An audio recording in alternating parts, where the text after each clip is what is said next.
കണ്ണൂർ വളപട്ടണത്ത് വ്യാപാരിയുടെ വീട്ടിൽ വൻ കവർച്ച നടന്ന സംഭവത്തിൽ പ്രതികൾക്ക് വേണ്ടി അന്വേഷണം ഊർജിതമാക്കി.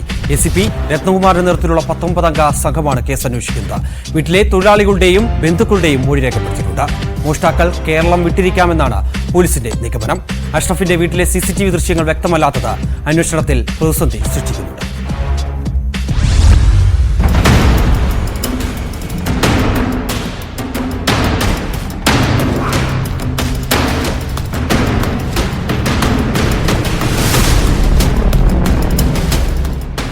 കണ്ണൂർ വളപട്ടണത്ത് വ്യാപാരിയുടെ വീട്ടിലെ കവർച്ചയിൽ ദുരൂഹതകളേറെയാണ്. അതാണ് അന്വേഷണത്തിലെ പ്രധാന വെല്ലുവിളിയും. വീടിന്റെ തെക്കുഭാഗത്തെ മതിൽ ചാടിക്കടന്നാണ് ബുധനാഴ്ച രാത്രി 2 പേർ ഇരുനില വീട്ടിലെത്തിയത്. താഴത്തെ നിലയിലെ ചുമരിൽ സ്ഥാപിച്ചിരുന്ന CCTV ക്യാമറ തിരിച്ച് ദിശമാറ്റി വെക്കുകയാണ് ആദ്യം ചെയ്തത്.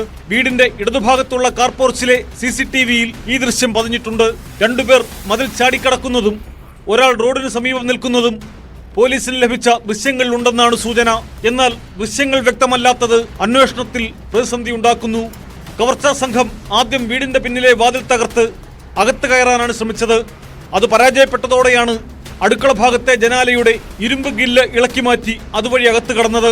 വീടിനകത്ത് കടന്ന സംഘം ലോക്കർ സൂക്ഷിച്ചിരുന്ന മുറിയിലേക്കാണ് നേരെ പോയത്. 30 മുതൽ 45 മിനിറ്റുകൾക്കുള്ളിൽ കവർച്ച നടത്തി രക്ഷപ്പെട്ടിരിക്കാമെന്നാണ് പോലീസിന്റെ നിഗമനം. കിടപ്പുമുറിയിലെ ലോക്കറിലാണ് പണവും ആഭരണങ്ങളും സൂക്ഷിച്ചിരുന്നത്. ലോക്കറിന്റെ താക്കോൽ ഒരു അലമാരയിൽ വെച്ച് പൂട്ടി. ആ അലമാരയുടെ താക്കോൽ മറ്റൊരു അലമാരയിലാണ് വെച്ചിരുന്നത്. ഈ താക്കോൽ ഉപയോഗിച്ച് ലോക്കർ തുറന്നാണ് കവർച്ച നടത്തിയതെന്നാണ് വിവരം. എല്ലാ മുറികളിലെയും അലമാരകൾ തുറന്ന് സാധനങ്ങൾ വാരിവലിച്ചിട്ട നിലയിലാണ്.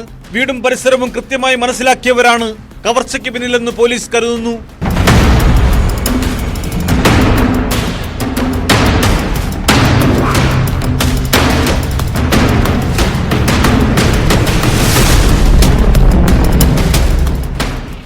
അരിമൊത്ത വ്യാപാരിയായ അഷ്റഫിന്റെ വീട്ടിൽ നിന്ന് കവർന്നത് 1 കോടി രൂപയും 300-ലേറെ പവൻ സ്വർണ്ണ വജ്രാഭരണങ്ങളുമാണ്. ആകെ 3 കോടിയോളം രൂപയുടെ നഷ്ടമുണ്ടായതായാണ് അഷ്റഫിന്റെ മകൻ അദ്നാൻ അഷ്റഫ് വളപട്ടണം പോലീസിൽ നൽകിയ പരാതിയിൽ പറയുന്നത്. കവർച്ചയ്ക്ക് ശേഷം മോഷ്ടാക്കൾ ട്രെയിൻ മാർഗം രക്ഷപ്പെട്ടിരിക്കാമെന്നാണ് അന്വേഷണ സംഘം കരുതുന്നത്. പോലീസ് നായ റെയിൽവേ സ്റ്റേഷൻ വരെ പോയെങ്കിലും ആ വഴിയിലെ CCTV ദൃശ്യങ്ങളിൽ നിന്ന് ഒന്നും കണ്ടെത്താനായില്ല. കുടുംബം യാത്ര പോകുന്നതും വീട്ടിൽ പണവും ആഭരണങ്ങളും ഉണ്ടെന്നതും കൃത്യമായി മനസ്സിലാക്കിയാണ് കവർച്ചയെന്നാണ് സംശയം. ബന്ധുവീട്ടിലേക്ക് താമസം മാറിയ അഷ്റഫിന്റെയും കുടുംബാംഗങ്ങളുടെയും മൊഴി പോലീസ് ശേഖരിച്ചു. കളക്ഷനായി കിട്ടിയ പണമാണ് വീട്ടിൽ സൂക്ഷിച്ചിരുന്നതെന്നും യാത്ര പോയതിനാലാണ് ഇത് ബാങ്കിൽ അടയ്ക്കാഞ്ഞതെന്നുമാണ് പോലീസിന് ലഭിച്ച മൊഴി. ACP രത്നകുമാറിന്റെ നേതൃത്വത്തിലുള്ള 19-അംഗ പോലീസ് സംഘമാണ് കേസ് അന്വേഷിക്കുന്നത്.